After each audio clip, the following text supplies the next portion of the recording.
அன்பு விவசாயிகளே, நான் பேச போவது இந்த கரும்பு பயிரில் அண்மை காலத்தில் முக்கிய பூச்சிகளாக விவசாயிகளுக்கு பெரும் சவாலாக இருக்கக்கூடிய பூச்சிகள் என்ன, அதனை எப்படி ஒருங்கிணைந்த முறையில் கட்டுப்படுத்துவது என்பதை பற்றி நான் மிக சுருக்கமாக பேச உள்ளேன். இப்பொழுது கரும்பு சாகுபடியில் தற்போதுள்ள சூழ்நிலை திரு திருமாவளவனுக்கு நன்றாக தெரியும். கத்தரி வைத்து முடித்து விட்டது. ஆனால் இருப்பினும் அந்த வெயிலுடைய தாக்கம் கத்திரிக்கு ஈடாக அந்த பகல்ல சூழ்நிலை அதிகமாக உள்ளது.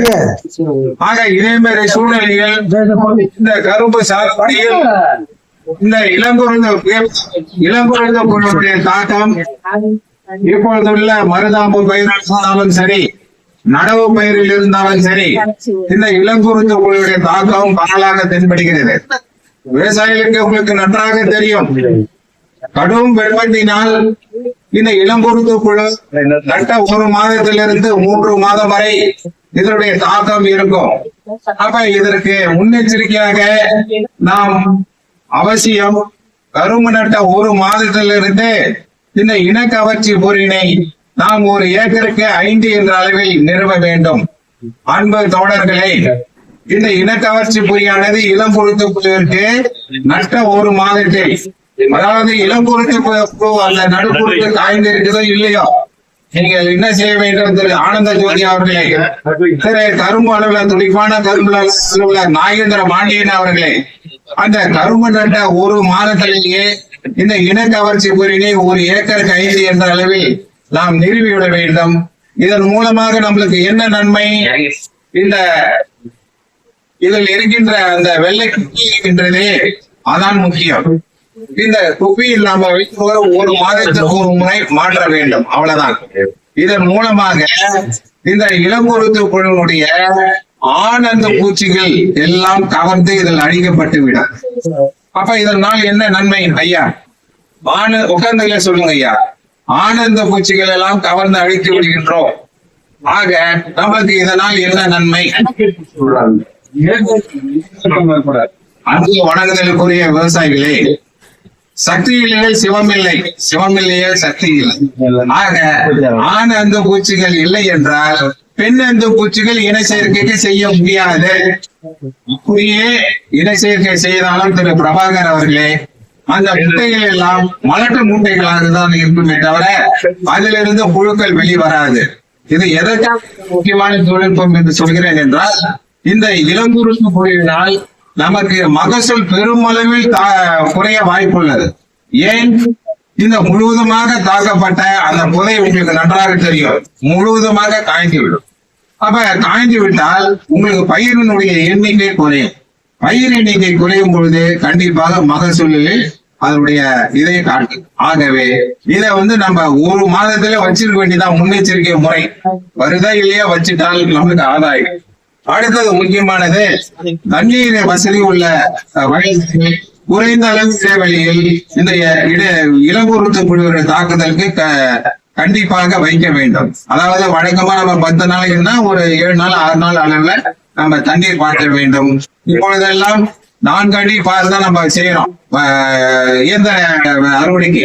ஆக இது ஊடு பயிராக தட்டைப்பயிறு, உளுந்து, பச்சை பயிர் ஆகியவற்றை தக்கை பூண்டு ஆகியவற்றை நாங்கள் வளர்த்து அதனை மடக்கி உழுது விட்டால் கண்டிப்பாக இந்த இளங்குருத்து புழுவுடைய தாக்கம் குறையும். இன்னொரு முக்கியமானது பொதுவான கட்டுப்பாட்டு முறை.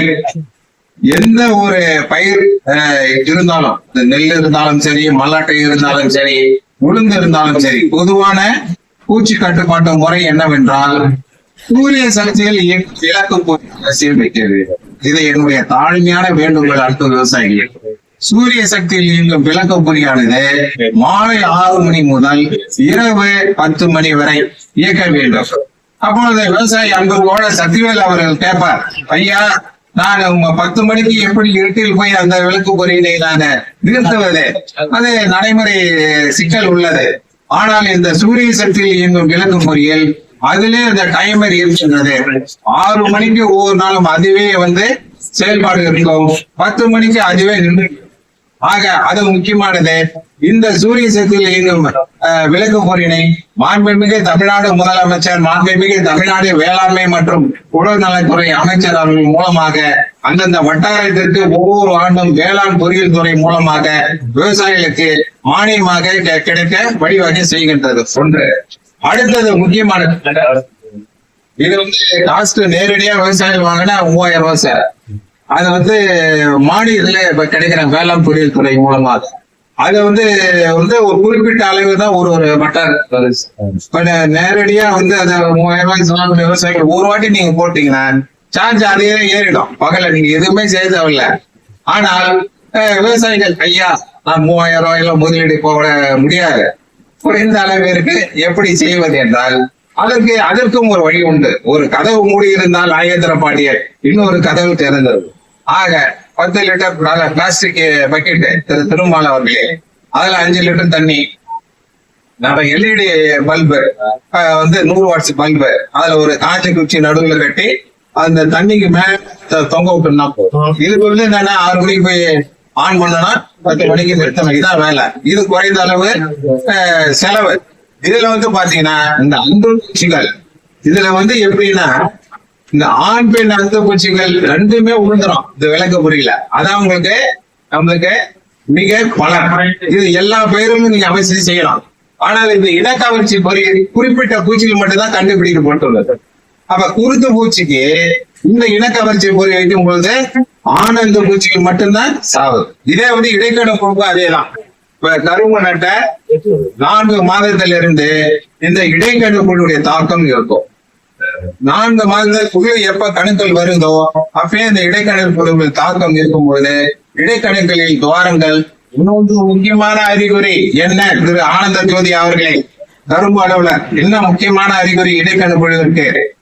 ஒன்று, இடைக்கணுக்களில் துவாரம், அதன் மூலமாக சட்டைகள் வெளிவரும். இன்னொன்று முக்கியமான அறிகுறி திரு ஆனந்த ஜோதி அவர்களே, இந்த தாக்கப்பட்ட அந்த இடைக்கணுகளில் கீழ் உள்ள அந்த பருக்களிலிருந்து பக்க கிளைகள் அப்படியே முளைத்து வைக்கும். இது ஒரு கரும்பு. இது ஒரு விவசாயிகள் என்ன நினைப்பார்கள் என்றால், ஒரு இடைக்கணுடைய கரும்பு தாக்கத்தில் இருந்தால் 3 கரும்பு வெளியே வருகின்றது. அப்ப 3 கரும்பு 3 in 1 நல்லதுதானே என்று நினைப்பார்கள். அன்பு தோழர்களே, இந்த பக்க கிளைகளாக வரும் கரும்பில் எல்லாம் சர்க்கரை கட்டுமானம் இருக்காது. ஒன்று. இரண்டாவது, மகசூல் பெருமளவில் குறையும். ஆக இது ஒரு முக்கியமான இடைக்கணுப்பு. இந்த இடைக்கணுப்புழுவை கட்டுப்படுத்த இந்த 4வது மாதத்தில் இருந்து இந்த இடைக்கணுப்புழுவிற்கு உண்டான அந்த குப்பியை மாத்தணும். வேற ஒண்ணும் இல்ல, ஒரு உணவு இதேதான் உண்மைதான். அந்த குப்பியை மட்டும் மாத்தனா சேர்ப்போம். இதற்கு உண்டான குப்பி இருக்கின்றது. அத நீங்க மாத்திட்டீங்கன்னா உங்களுக்கு அந்த இடைக்கணுப்புழுவுக்கு உண்டான அந்த ஆனந்த பூச்சிகள்லாம் இதுல கவர்ந்து அழிக்கப்பட்டு விடும். முக்கியம். இத பாத்தீங்களா, இந்த குப்பி மட்டும் தான் மாத்தம், வேற ஒண்ணும் கிடையாது. இது இன்னொரு வெங்கடேசன் அவர்கள் ஒரு கைதட்டல் அருமையான ஒரு கேள்வி கேட்டார். இந்த இனக்கவர்ச்சியை பற்றி கூறுகிறீர்களே, மிக அருமையான தொழில்நுட்பம் என்று கூறுகிறீர்களே, இந்த இனக்கவர்ச்சி கூறி வாணிப ரீதியாக கிடைக்கிறதா இல்ல சர்க்கரை ஆலை மூலமாக கிடைக்கிறதா? இது எங்கே கிடைக்கும்? எவ்வளவு அதனுடைய விலை எங்களுக்கு கட்டுப்படி ஆகுமா என்று திரு வெங்கடேசன் அவர்கள் எல்லா சார்பிலும் அவர் கேட்கின்றார். நான் பாராட்டுகிறேன். அன்பு தோழர்களே, இந்த இனக்கவர்ச்சி பொறியானது வாணிப ரீதியாக கிடைக்கின்றது போன்று. இதை முதல் முறையாக நீங்கள் வாங்கும் பொழுது இது 30 ரூபாய், அவ்வளவுதான். இது ஒரு ஏக்கருக்கு 5, அவ்வளவுதான், 150 ரூபாய். அப்புறம் இந்த குப்பியானது 12 ரூபாய், 10 ரூபாய், 10 ரூபாய். ஆக என்ன ஆகுது, 3 மாசத்துக்கு ஒண்ணு சொன்னேன். அப்ப இளங்குறிச்சி புழுக்கு 3 மாசம் தான் இல்லையா? 3 மாசம் வரைக்கும் தான் இளங்குறிச்சி புழு வரும். அப்ப 3 குப்பி தான் முடிஞ்சு போச்சு. அப்ப இடைக்கண புழுக்கு 4வது மாசத்துல இருந்து வைக்கணும். இந்த குப்பி இடைக்கண புழுடைய குப்பியை வைக்கணும். அதை இந்த அறுவடை காலம் வரைக்கும் என்ன நிச்சயம் போனா 6 மாசத்துல உங்களுக்கு 6 குப்பியை வைக்கணும். அவ்வளவுதான். இது ஒன்றும் பிரச்சனை இல்லை. இதற்கும் நம்ம வேளாண்மை துறையில், வேளாண்மை மற்றும் உழவர் நலத்துறையில் உங்களுக்கு மானிய விலையில் விலையில்லாமலும் அந்த நமது மாண்புமிகு தமிழ்நாடு முதலமைச்சர் அவர்கள் மூலமாக கிடைக்கிறது. ஒன்று. இன்னொரு வகை, நீங்களே உங்க உழவர் கூட்டமைப்பு சார்பாக இப்ப பெரிய சேவலை இப்ப இருக்காரு வெங்கடேச இல்ல திருமால் இருக்காரு, அவரு தோழர் இருக்காரு, அவருடைய தலைவர் மூலமாக ஒரு லெட்டர் பேன்ல போட்டு அந்த நிறுவனத்துக்கு செஞ்சு நாங்க எல்லாம் விவசாய கூட்டமைப்பு எங்கள் பகுதியில் ஒரு 50 ஏக்கர் பரப்பளவில் இருக்குது கொடுங்கன்னா இதே விலையை குறைச்சி கொடுக்கிற சாத்தியங்களும் உண்டு. மூன்றாவது வழிமுறை சர்க்கரை ஆலை மூலமாக அவர்கள் தெரிவித்து உங்களுக்கு கொடுக்கக்கூடிய வாய்ப்பும் உண்டு. ஆக இந்த இதை அவசியம் நீங்கள் அதை பயன்படுத்தணும். இன்னொன்று முக்கியமானது இந்த இடைக்காணுபுரிவதற்கு ஒன்று இனக்காட்சி, அடுத்ததான் முக்கியமானது என்னது, கரும்பு நட்ட 4 மாதத்திலிருந்து 6 மாதம் வரைக்கும் முட்டை ஊட்டுண்ணிகள் ட்ரைகோகிராமா கைலோனிஸ் என்ற முட்டை ஊட்டுண்ணியை 15 நாட்கள் இடைவெளியை அவசியம் 6 முறை இட வேண்டும்.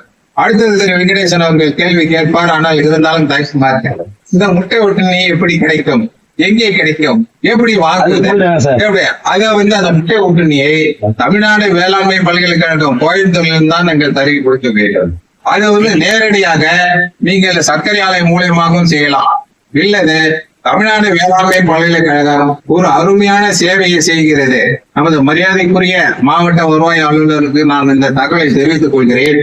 இந்த ஒரு இணையதள சேவை மூலமாக தமிழ்நாடு வேளாண்மை பல்கலைக்கழகத்தில் உற்பத்தி செய்யக்கூடிய அனைத்து ரக விதைகள், அனைத்து ரக இடுபொருட்கள், அனைத்து ரக இந்த உயிரியல் உரங்கள் எல்லாமே அந்த இணையதள தளத்தின் மூலமாக விவசாயிகள் இங்க பெரிய சேவை வெங்கடேசன் இருந்து கொண்டே அந்த பொருட்களை வாங்கலாம்.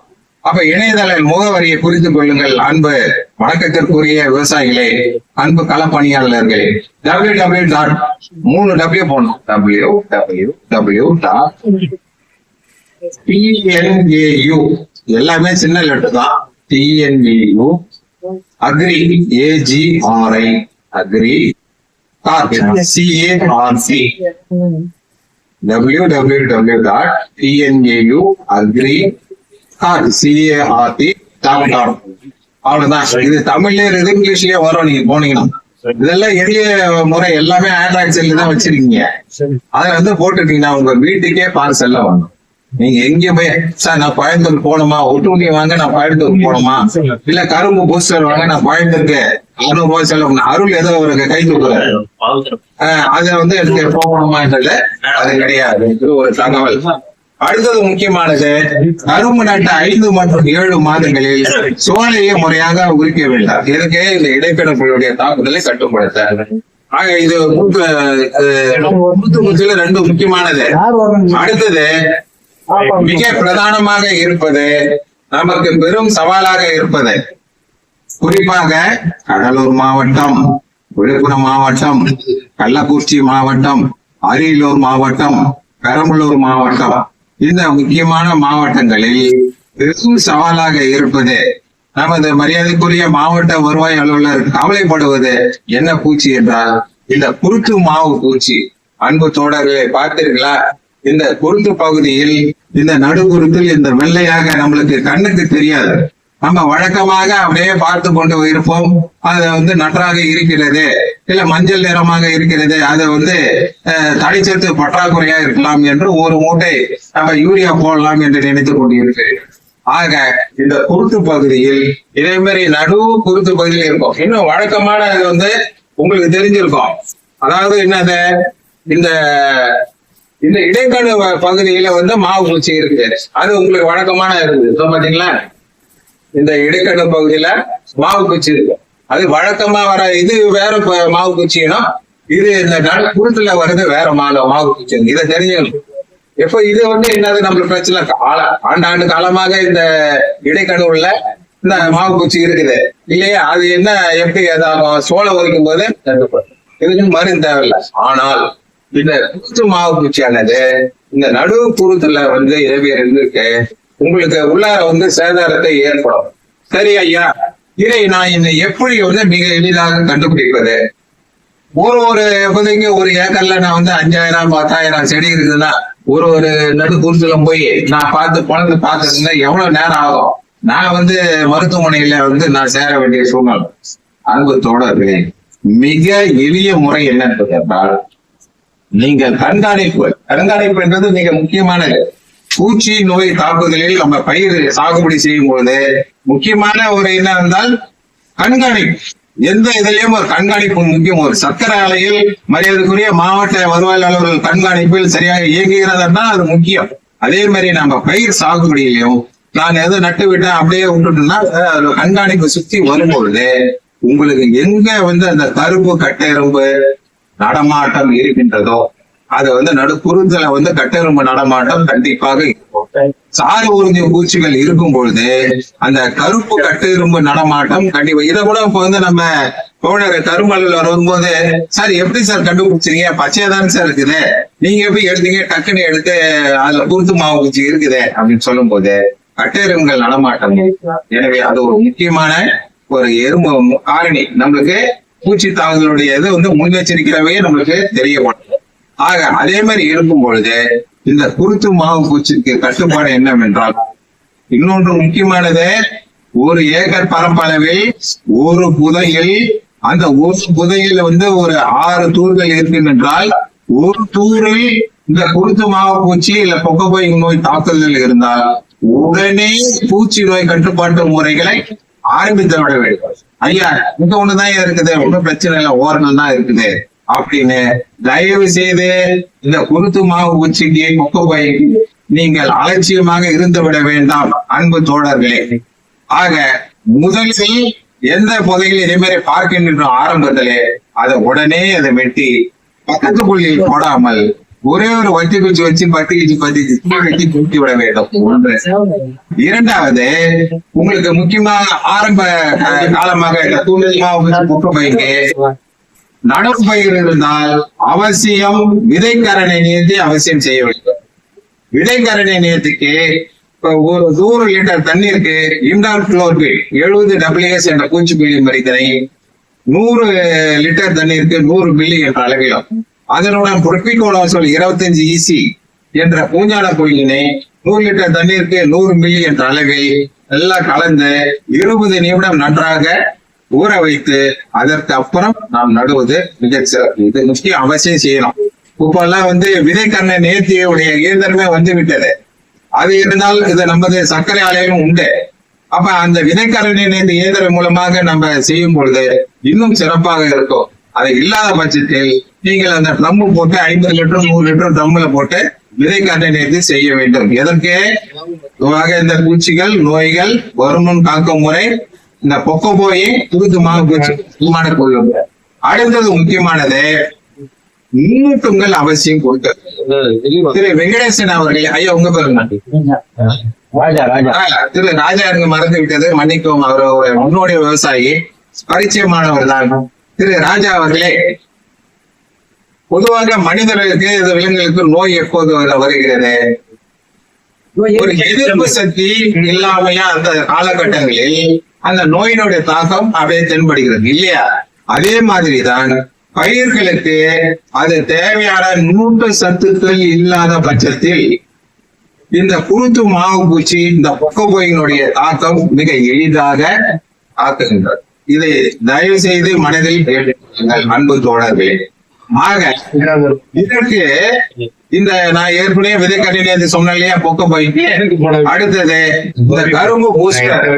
இந்த கரும்பு பூஸ்டர் ஆனது தமிழ்நாடு வேளாண்மை பல்கலைக்கழகத்தில் அந்த கரும்பு பூஸ்டர் கிடைக்கும். வேற எங்க நான் திருவண்ணூர்ல வாங்குறேன் சார், அங்க அக்ரோ சர்வீஸ் எல்லாம் கிடைக்காது. வேற ஒரு டானிக் கொடுத்தாலும் அதை வாங்காதீர்கள். ஆக தமிழ்நாடு வேளாண்மை பல்கலைக்கழகத்தில் இந்த கரும்பு பூஸ்டர் இத கரும்பு நட்ட 45வது நாள் இது பவுடர் வடிவில் கிடைக்கின்றது. ஒரு ஏக்கருக்கு 2 கிலோ கரும்பு நட்ட 45வது நாள், இல்ல மருதாம்பு விட்ட 45வது நாள். இது முக்கியம்.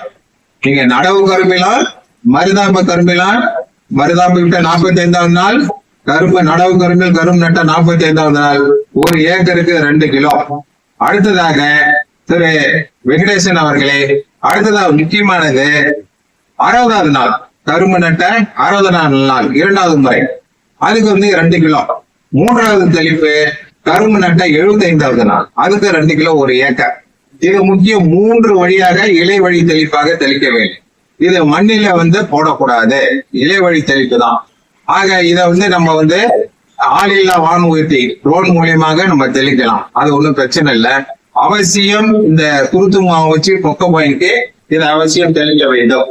அடுத்ததாக நான் ஏற்கனவே கூறினீர்கள், இது இன்னொன்னு முக்கியமானது சொல்லலாம். சார் என்னுடைய வயல்ல குருத்து மாவு பூச்சி கிடையாது சார், கொக்க போய் இல்ல, அதனால கரும்பு பூச்சி அடிக்காம விட்டுருவான கிடையாது, அதெல்லாம் கிடையாது. வழக்கமான அந்த உர பரிந்துரையில இந்த நுண்ணூட்ட சத்தம் அவசியம் அடிச்சாகும். இதை தயவு செய்து ஞாபகம் வைத்துக் கொள்கிறேன். அடுத்தது பூச்சிக்கொல்லி மருந்து, பூஞ்சான கொல்லி மருந்து. இம்டாக்ளோர்பிட் 17.8 SL என்ற பூச்சிக்கொல்லி மருந்தினை 1 ஏக்கருக்கு 100 மில்லி 80 மில்லி என்ற அளவிலும், புரோபிகோனோசோல் 25 EC என்ற பூஞ்சான கொல்லினை 1 ஏக்கருக்கு 200 மில்லி என்ற அளவிலும் இந்த பூச்சியில நோய் தாக்குதல் வந்த உடனே தெளித்து விட வேண்டும். ஒன்று, சார் நான் தெளித்தேன், நீங்கள் கூறிய அந்த முதல் மருந்தை தெளித்தேன், ஆனால் கட்டுப்படி ஆகவில்லை அப்படி என்றால் 2வது முறையாக 15 நாட்கள் இடைவெளியில் அப்படி மீண்டும் தாக்குதல் தொடர்ந்தால் அதற்கு குளோதயானிடின் என்ற பூச்சிக்கொல்லி மருந்து நாம வைத்துக் கொள்ளுங்கள். இது புதிய மருந்து குளோதயானிடின் 50 WG என்ற பூச்சிக்கொல்லி மருந்து 1 ஏக்கருக்கு 100 கிராம் என்ற அளவில் அதனுடன் இந்த புரோபிகோனோசோல் 25 EC என்ற பூஞ்சான கொல்லியை கலந்து 2வது முறையாக தெளித்தால் கண்டிப்பாக இந்த பொக்கமாய் குருத்து மாவு பூச்சியுடைய தாக்கத்தை குறைக்கலாம். அடுத்தது முக்கியமாக இதை மட்டும் கூறிக்கொண்டு நான் விடைபெறுகின்றேன். இது என்ன அறிகுறி? இது நமது சிறுவத்தூர் கிராமத்தில் இதை இன்று பார்த்தேன். அது மட்டுமல்ல, பெரிய சேவலை பகுதியிலும் இந்த மருதாம்ப பயிரில் இதனுடைய அறிகுறி தெரிகிறது. திரு ராஜா அவர்களே, இருக்குது. இது என்ன அறிகுறி? அன்பு தோழர்களே, என்ன அறிகுறி உங்களுக்கு தெரிகிறது? இது யூரியா சத்து பற்றாக்குறையால் தேமல் மாதிரி இருக்கின்றது. பொக்கப்பாய் அறிகுறி திரு வெங்கடேசன் கூறினார்கள், அது கிடையாது அன்பு தோழர்களே. இது சிலந்தி பூச்சியினுடைய தாக்குதல் அறிகுறி. சிலந்தி பூச்சி எப்பொழுது கடும் உஷ்ணம் இருக்கின்றதோ, வெயிலுடைய தாக்கம், அப்பொழுது இந்த சிலந்தி பூச்சியானது உங்களுக்கு சிறு சிறு தேமலாக இருக்கின்றோம் நுண்ணோக்கி மூலியமாக பார்க்கும் பொழுது உங்களுக்கு அப்படியே அந்த குஞ்சுகள் பச்சை நிறமாக ஓடிட்டு இருந்தோம். சின்ன பேடு காலையில் நமது ஆனந்த ஜோதி மற்றும் கலா நடுவர்கள் மிக தெளிவாக பார்த்தார்கள். நமது மரியாதைக்குரிய வில்லியம்ஸ் ஆண்டோனி அவர்களும் அதனை பார்த்தார்கள். ஆக அந்த நுண்ணோக்கி மூலமாக பார்க்கும்பொழுது இந்த அறிகுறி நமக்கு தெரியும். அறிகுறிகள் சிலந்தி தான். இதுக்கு பூச்சிக்கொல்லி மருந்து அடித்தால் கட்டுப்படாதே. தயவு செய்து ஞாபகம் வைத்துக் கொள்ளுங்கள். எதனா எடுத்து அக்ரோ சர்வீஸ்ல கொடுத்தேன் சார், அவங்க எதனா ஒரு பூச்சிக்கொல்லி மருந்து கொடுத்தாங்கன்னா இன்னும் அதிகமாகும். இதற்கு சிலந்தி கொல்லி தான் தெளிக்க வேண்டும்.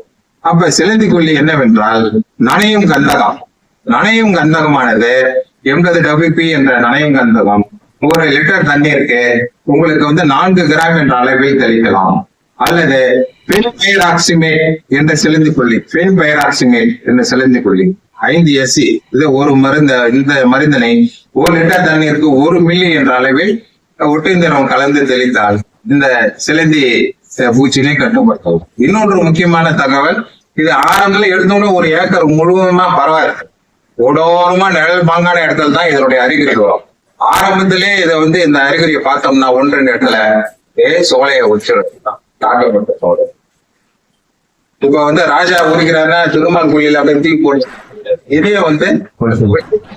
இதுல ஒரு இலையில 2000 குஞ்சுகள் நெய்யும் ஞாபகம் வச்சு ஆத்துல அப்படியே போடும். அதனால ஆரம்பத்திலே பண்ணுங்கன்னா இந்த சிலந்தி குழி அடிக்க வேண்டிய அவசியமே இருக்காது என்று கூறிக்கொண்டு இந்த அருமையான இந்த பயிற்சியினை மிக சிறப்பாக மிக்க தருணத்தில் ஏற்பாடு செய்த நமது மரியாதைக்குரிய இந்த ஆலையினுடைய செயலாளர் அவர்களுக்கு மீண்டும் எனது மனமார்ந்த நன்றியினை குறித்தாக்கிக் கொண்டு முன்னோடி விவசாயிகள் கலப்பணியாளர் அனைவருக்கும் நாங்கள் கூறப்போகின்ற தொழில்நுட்பங்களை அவசியம் நீங்கள் நமது மாவட்ட வருவாய் அலுவலர் கேட்டுக்கொண்டது என்ன, நீங்கள் ஒரு 50 பேர் விவசாயிகள் வந்திருக்கின்றால் இது 5000 பேருக்கு இந்த தகவல் பரக வேண்டும். களப்பணியாளர்கள் இதே மாதிரி இவர்களும் 10,000 பேருக்கு சென்றடைய வேண்டும் என்று கூறிக்கொண்டு இப்பொழுது அடுத்த